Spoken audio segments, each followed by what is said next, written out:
Assalamualaikum warahmatullahi wabarakatuh. Bismillahirrahmanirrahim. Alhamdulillahi rabbil alamin. Wa bihi nasta'inu ala umuri dunya waddin. Wassalatu wassalamu ala asyrafil anbiya'i wal mursalin.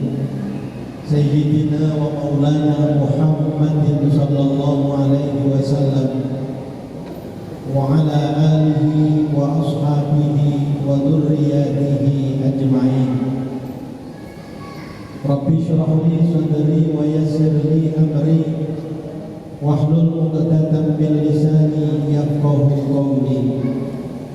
Allahumma rabbana la ilma lana illa ma 'allamtana innaka antal alimul hakim wa tub alaina ya maulana innaka antat tawwabur rahim wa taqabbal minna innaka antas samiul alim wa 'allimna min ladunka ilman nafi'an ya dzal jalali wal ikram.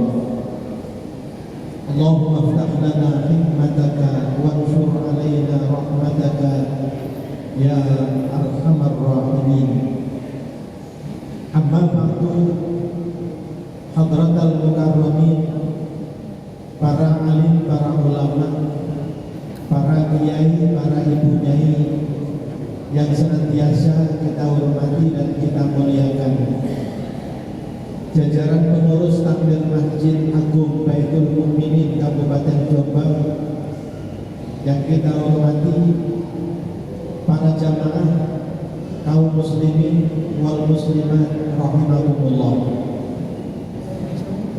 Pertama, mari bersama-sama kita memanjatkan puja dan puji syukur kita kehadiran Allah Subhanahu wa taala yang telah memberikan limpahan rahmat, nikmat dan hidayahnya kepada kita semuanya, sehingga kita masih diberikan umur panjang oleh Allah dan kesempatan untuk menambah amal kebaikan, di mana malam hari ini kita bisa hadir di tempat yang sangat mulia ini.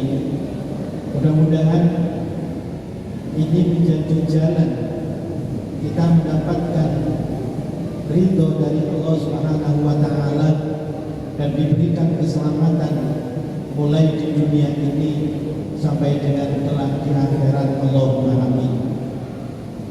Salawat dan salam semoga tetap terlimpahkan kepada junjungan kita Nabi besar Muhammad sallallahu alaihi wasallam yang telah memberikan bimbingan dan tuntunannya kepada kita berupa ajaran agama Islam. Mudah-mudahan kita diakui sebagai umatnya dan mendapatkan syafaatnya di dunia ini dan sampai kelak di akhirat. Allahumma amin ya rabbal alamin. Ma'asyiral muslimin wal muslimat rahimakumullah. Selanjutnya mari bersama-sama kita awali pengajian malam hari ini dengan membaca surat Al-Fatihah dengan niat masing-masing. Semoga niat dan hajat kita semuanya diijabah dan dibarokai oleh Allah Subhanahu wa taala. Allahumma amin. Ila hadratin Nabi Mustafa Muhammadin sallallahu alaihi wasallam wa alihi wa ashabihi wa dhurriyyatihi ajma'in, ila jami'i ikhwanihi minal anbiya'i wal mursalin wal awliya'i wa syuhada'i wa shalihin wa sahabati wa tabi'in wal ulama'i al 'amilin wa musannifin al mukhlisin wa ila jami'il malaikati al muqarrabin, khususan jami'i arwahi abaina wa ummahatina wa ajdadina wa jaddadina wa masyayikhina masyayikhina wa muallimina wa dhawil hukumina wa jibani alaina. Summa al-fatihatu bi niyatil qabul fi jami'i hajatina wa kulli hajatin salihah min hawaijid dunya wal akhirah. Syaikhun billahi al-fatihah. A'udzu billahi minasy syaithanir rajim. Bismillahirrahmanirrahim. Alhamdulillahi rabbil alamin. Ar-rahmanir rahim. Maliki yaumiddin. Iyyaka na'budu wa iyyaka nasta'in. Ihdinas siratal mustaqim. Siratal ladzina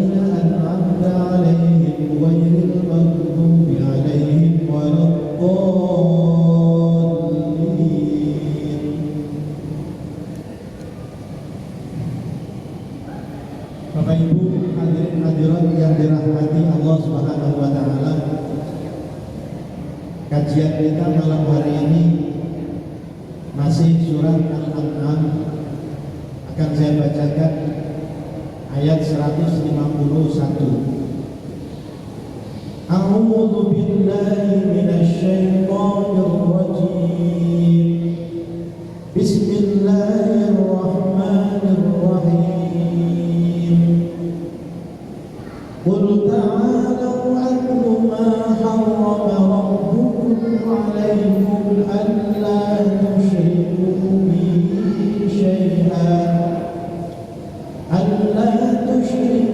bihi syai'an wa bil walidayni ihsana wa la taqtulu awladakum min imlaq nahnu narzuqukum wa iyyahum wa la taqrabul fawahisha ma dhahara minha wa ma batan wa la taqtulun nafsa allati harrama Allah illa bil haqq dzalikum wassaqakum bihi la'allakum ta'qilun.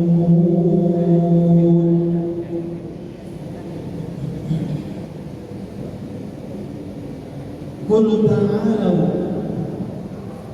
katakanlah Muhammad, marilah kalian atlu ma harrama rabbukum 'alaikum, aku bacakan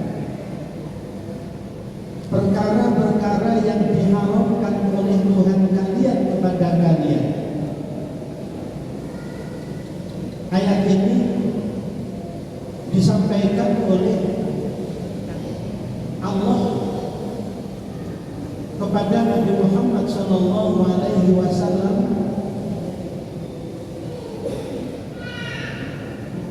di mana Allah memerintahkan kepada Nabi Muhammad untuk membacakan kepada orang-orang yang bertanya apa saja yang diharamkan oleh Allah. Dalam keterangan yang lain, Nabi Muhammad diperintahkan oleh Allah untuk membacakan perkara-perkara yang diharamkan oleh Allah kepada orang-orang musyrik. Orang-orang musyrik itu adalah wahum Malik ibnu Auf wa ashab, yaitu Malik bin Auf dan teman-temannya. Yang pada waktu ayat ini diturunkan, Malik bin Auf ini masih sebagai orang musyrik yang selalu memusuhi Kanjeng Nabi Muhammad dalam menyebarkan ajaran agama Islam yang diturunkan oleh Allah Subhanahu wa taala kepada hamba-hambanya ini melalui Nabi Muhammad.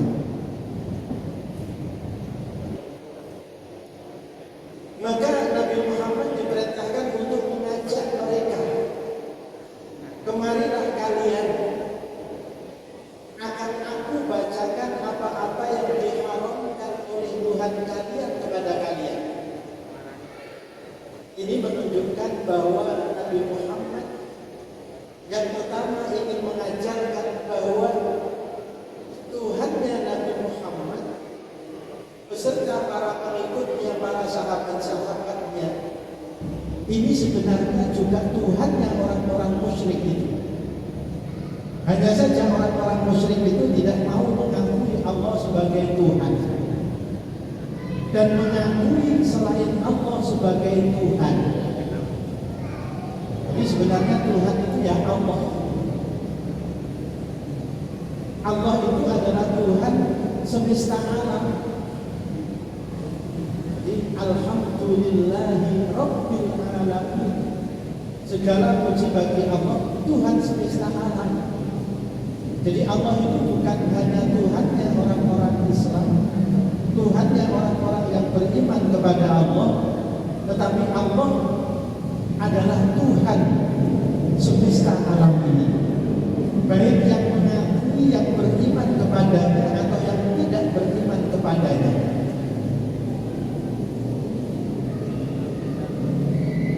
Apa saja yang diharapkan oleh Allah,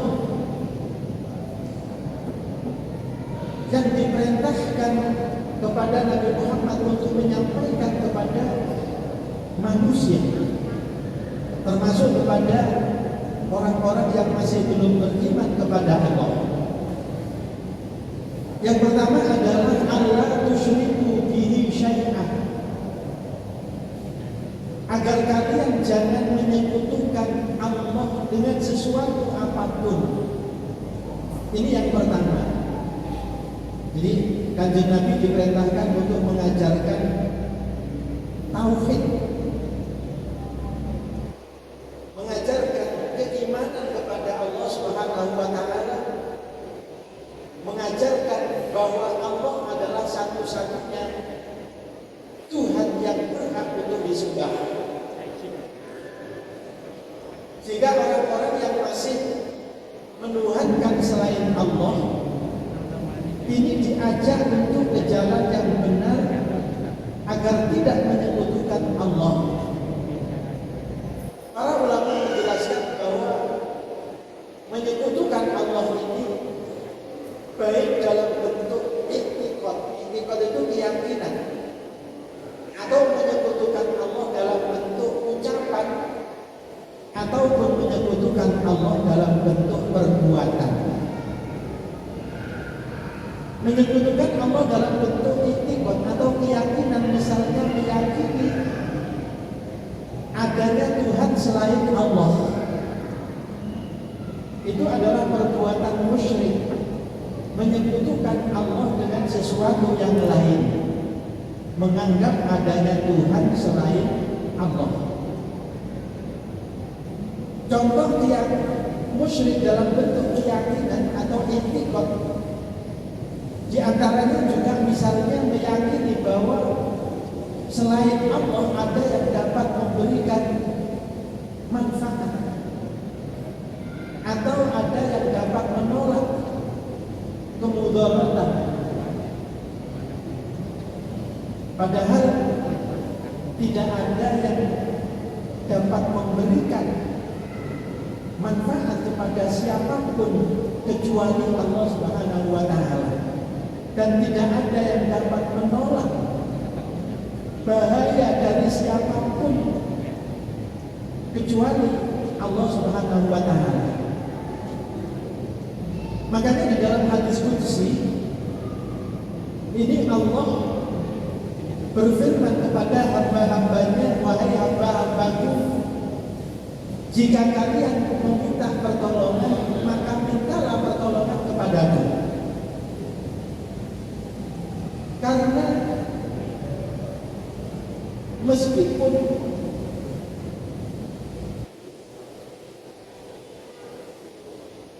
semua orang ini berusaha untuk menolong kamu, tetapi karena aku tidak berkehendak untuk menolong kamu, maka mereka semuanya tidak akan mampu menolong kamu. Begitu juga ketika mereka semua manusia itu ingin melindungi kamu dari bahaya, mereka pun juga tidak akan mampu melindungi kamu dari bahaya kecuali aku melindungi kamu. Maka di dalam surat Al-Fatihah ini ada ayat yang sering kita baca, bukan hanya sering, setiap kita sholat mesti kita membaca surat Al-Fatihah dalam setiap rakaatnya. Itu ada ayat iyyaka na'budu wa iyyaka nasta'in. Ini adalah bentuk keimanan kita kepada Allah. Hanya kepadamu kami menyembah, dan hanya kepada kamu kami meminta pertolongan. Ini keyakinan. Jadi jangan sampai ada keyakinan, ada yang dapat memberikan pertolongan kepada kita tanpa adanya pertolongan dari Allah Subhanahu wa Ta'ala. Jangan ada keyakinan ada yang dapat menghindarkan kita dari berbagai bencana, berbagai musibah tanpa pertolongan dari Allah Subhanahu wa Ta'ala. Ini yang harus kita tanamkan di dalam hati kita agar keyakinan kita ini tidak masuk dalam kategori musyrik atau menyekutukan Allah. Janganlah kalian menyekutukan Allah dengan sesuatu apapun. Yang kedua, menyekutukan Allah dalam bentuk ucapan. Misalnya, ketika kita ditolong oleh seseorang, kemudian kita mengatakan, wah, kalau kamu tidak menolong saya pasti mati tadi. Untuk kamu menolong saya. Ini ucapan yang mengarah kepada menyekutukan kepada Allah Subhanahu wa Ta'ala. Jadi orang yang menolong pada kita itu adalah perantara. Jadi penolong sesungguhnya itu adalah Allah Subhanahu wa Ta'ala. Orang itu digerakkan oleh Allah untuk membantu kita, untuk menolong kita. Tetapi yang menolong sebenarnya adalah Allah Subhanahu wa Ta'ala. Namun demikian bukan berarti kita tidak boleh berterima kasih kepada orang yang memberikan pertolongan kepada kita. Justru kita diperintahkan untuk berterima kasih kepada orang yang membantu kepada kita, yang menolong kepada kita, tetapi dengan keyakinan bahwa Allah lah hakikatnya yang memberikan pertolongan kepada kita. Jadi ucapan terima kasih kita kepada orang tersebut adalah karena dia yang telah digerakkan oleh Allah untuk membantu dan memberikan pertolongan kepada kita. Bahkan Allah mengingatkan, man lam yashkurin nas la yashkurillah. Barang siapa yang tidak pandai berterima kasih kepada manusia, maka sama saja dengan dia tidak pandai berterima kasih kepada Allah Subhanahu wa Ta'ala. Minum obat, kemudian kita sembuh. Kita tetap yakin bahwa yang menyembuhkan adalah Allah. Obat itu hanya sebagai wasilah. Obat itu hanya sebagai perantara. Jadi Allah memberikan kesembuhan melalui obat ini. Jadi bukan obat itu yang menyembuhkan. Maka jangan sampai mengatakan, wah, kalau saya tidak minum obat tadi saya bisa mati. Jadi bukan itu. Ini dalam bentuk ucapan. Ini kadang-kadang sering kita mendengar ucapan-ucapan yang seperti ini. Maka sebagai orang yang beriman, alhamdulillah ya Allah, Engkau telah memberikan kesembuhan melalui obat ini.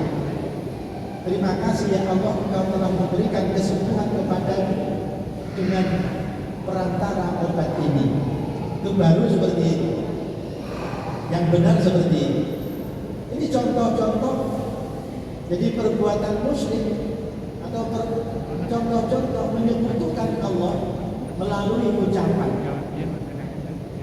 Nah, melalui perbuatan ini malah nyata, misalnya yang menyembah kepada selain Allah, menyembah, meminta misalnya kepada batu, meminta kepada pohon, meminta kepada selain Allah. Kalau meminta kepada manusia misalnya dengan tetap meyakini bahwa jika yang diminta itu memberi, maka hakikatnya yang memberi itu adalah Allah. Yang menggerakkan orang itu untuk memberi adalah Allah. Jadi harus tetap, jadi dibarengi dengan keyakinan bahwa semuanya adalah atas kehendak Allah Subhanahu wa Ta'ala. Itu yang pertama. Jadi tidak menyekutukan Allah ini adalah pokok dari ajaran agama Islam. Jadi inti daripada ajaran Islam. Maka ini adalah perintah yang pertama dan yang utama dalam setiap ayat-ayat Al-Quran, dalam setiap hadis-hadis Nabi. Ini perintah-perintah yang paling utama itu adalah perintah beriman kepada Allah dan tidak menyekutukan Allah dengan sesuatu apapun. Bapak Ibu hadirin yang dimuliakan Allah Subhanahu wa taala, yang kedua dalam ayat ini ada 5 pokok ajaran yang diperintahkan oleh Allah kepada Nabi Muhammad untuk disampaikan kepada umatnya, termasuk kepada orang-orang musyrik yang tentu mereka tersesat di dalam keyakinannya. Maka ajaran yang pertama ini agar mereka kembali ke jalan yang benar, yaitu tidak menyekutukan Allah. Yang kedua, wabil walidaini ihsanan, dan hendaklah berbuat baik kepada kedua orang tua. Yang kedua ini juga dalam arti larangan durhaka kepada kedua orang tua. Keharaman yang kedua adalah keharaman durhaka kepada kedua orang tua. Bapak Ibu yang dirahmati Allah Subhanahu wa taala, perintah untuk berbakti kepada kedua orang tua ini sering disebutkan di dalam Al-Quran dan juga di dalam hadis. Itu beriringan dengan perintah untuk beriman kepada Allah, perintah untuk beribadah kepada Allah, perintah untuk menyembah kepada Allah. Ini menunjukkan bahwa tingkatan ibadah setelah beriman kepada Allah, setelah beribadah kepada Allah, tingkatan ibadah yang kedua adalah berbakti kepada kedua orang tua. Bapak Ibu yang dimuliakan oleh Allah Subhanahu wa taala, dalam salah satu hadis yang diriwayatkan oleh sahabat Abdullah bin Mas'ud radhiyallahu anhu, beliau berkata bahwasanya Nabi Muhammad sallallahu alaihi wasallam pernah ditanya, ayyul a'mali afdal ya Rasulullah. Dalam redaksi hadis yang lain, ya Rasulullah ayyul a'mali afdal. Wahai Rasulullah, amal apa yang paling utama? Qala, Rasulullah kemudian menjawab, as-sholatu ala waqtiha. Amal yang paling utama ini adalah sholat pada waktunya. Dalam redaksi yang lain, ketika Nabi ditanya ayyul a'mali afdal, jawaban Nabi Muhammad adalah al-imanu billah, yaitu iman kepada Allah. Bentuk iman kepada Allah salah satunya adalah dengan melaksanakan ibadah sholat. As-sholatu ala waqtiha. Jadi sholat tepat pada waktunya. Ini adalah amal yang paling utama yang berhubungan dengan ibadah kepada Allah Subhanahu wa taala. Kemudian beliau ditanya lagi, summa ayyun. Kemudian amal apa lagi yang paling utama setelah itu wahai Rasulullah? Rasulullah kemudian menjawab, qala birrul walidain. Berbakti kepada kedua orang tua. Hadis ini selaras dengan ayat tadi, bahwa yang pertama adalah beribadah kepada Allah, yang kedua adalah berbakti kepada kedua orang tua. Maka para ulama banyak yang menjelaskan dua hal ini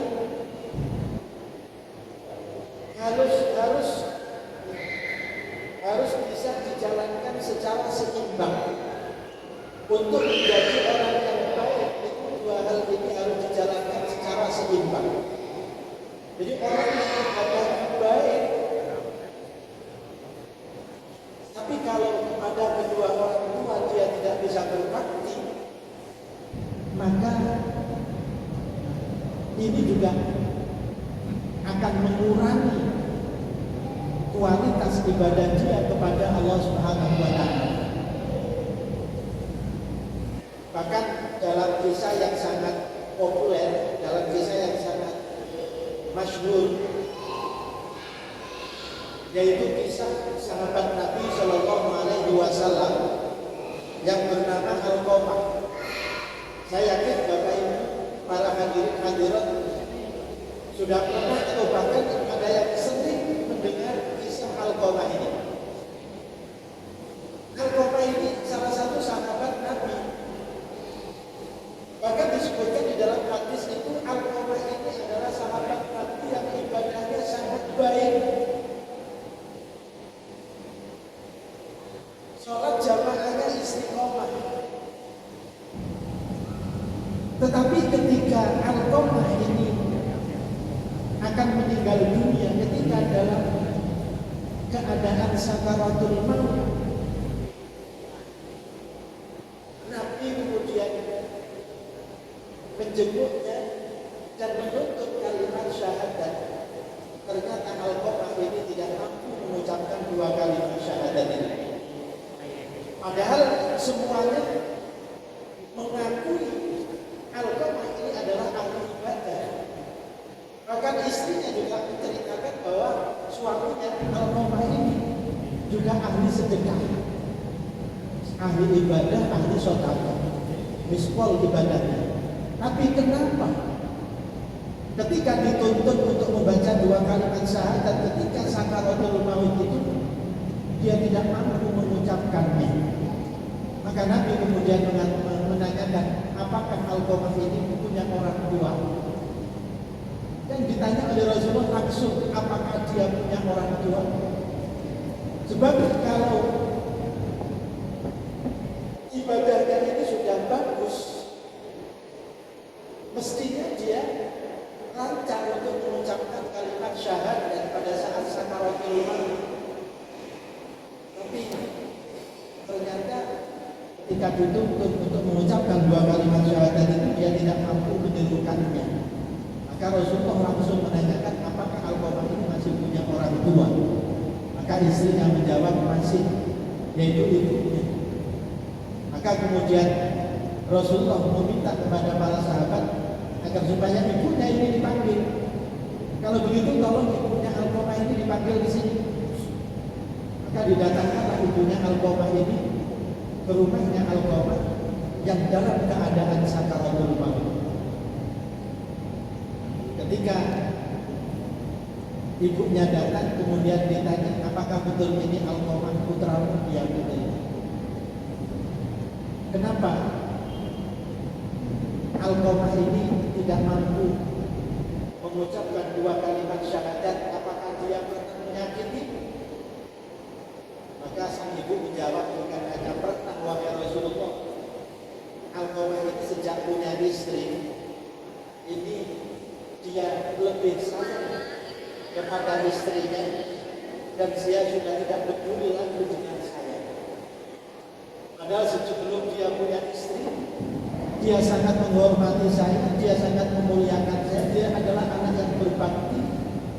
Tapi setelah dia punya istri, seolah-olah dia tidak punya orang tua lagi. Maka ini yang menjadikan saya ini tidak ridho, yang menjadikan saya ini sakit hati dengan Alqamah ini. Akhirnya Nabi mengatakan, maukah kamu memaafkan kesalahan Alqamah? Ibunya menjawab, saya tidak mungkin bisa memaafkan kesalahan putra saya Alqamah, wahai Rasulullah. Sakit saya itu di sini, sakitnya itu di sini ya.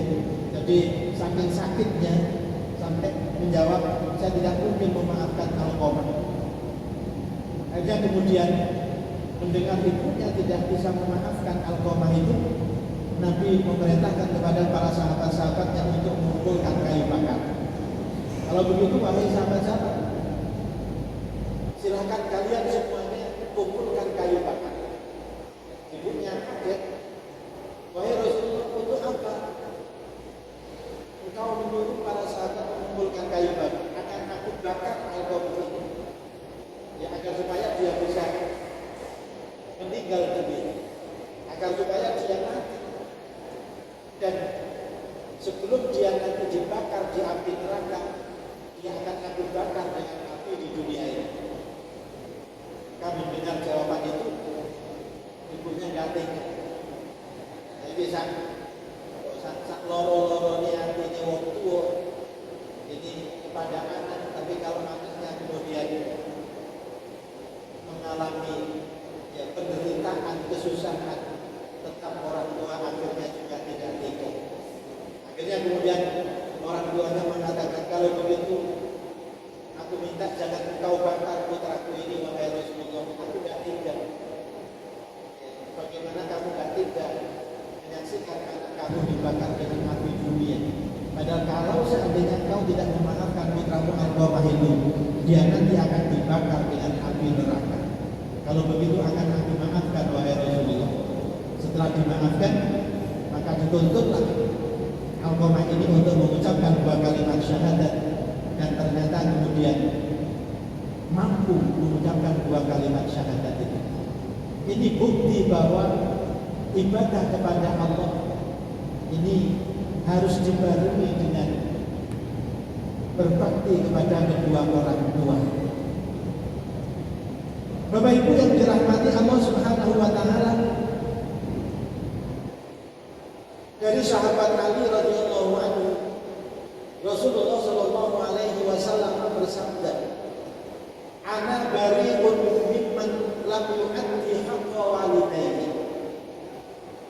Saya tidak mau tahu, saya merdeka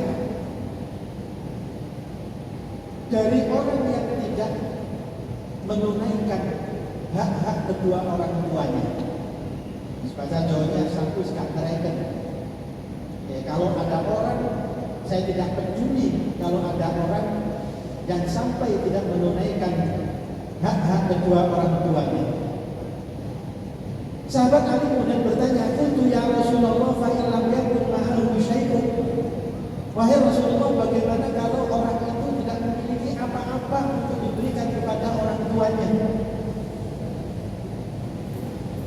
Maka jawaban Rasulullah adalah, qala idza sami'a qaulahuma falyakul sam'an wa ta'atan wa la yakul lahumā uffin wa la yanharhumā wal yakul lahumā qaulan karīman. Jawab Nabi, kalau dia tidak memiliki apa-apa untuk diberikan kepada orang tua sebagai tanda berbaktinya dia kepada kedua orang tuanya, maka paling tidak ketika dia mendengarkan ucapan kedua orang tua, dia akan mengatakan sam'an wa ta'atan. Kami dengarkan dan kami patuhi semua yang dikatakan oleh kedua orang tua. Itu bentuk birrul walidain atau berbaktinya anak kepada kedua orang tua. Jika dia tidak bisa berbakti dengan memberikan sesuatu kepada kedua orang tuanya, jangan berkata kasar, jangan membentak kepada kedua orang tua, tetapi berkatalah dengan perkataan yang halus, dengan perkataan yang baik. Itu adalah bagian dari berbakti kepada kedua orang tua. Bapak Ibu hadirin hadirat yang dirahmati Allah Subhanahu wa taala, mudah-mudahan keterangan yang singkat ini nanti insya Allah akan saya tambahkan, karena di dalam ayat ini 151 itu ada 5 pokok ajaran yang disampaikan oleh Nabi Muhammad dari Allah kepada umatnya dan kepada orang-orang yang masih belum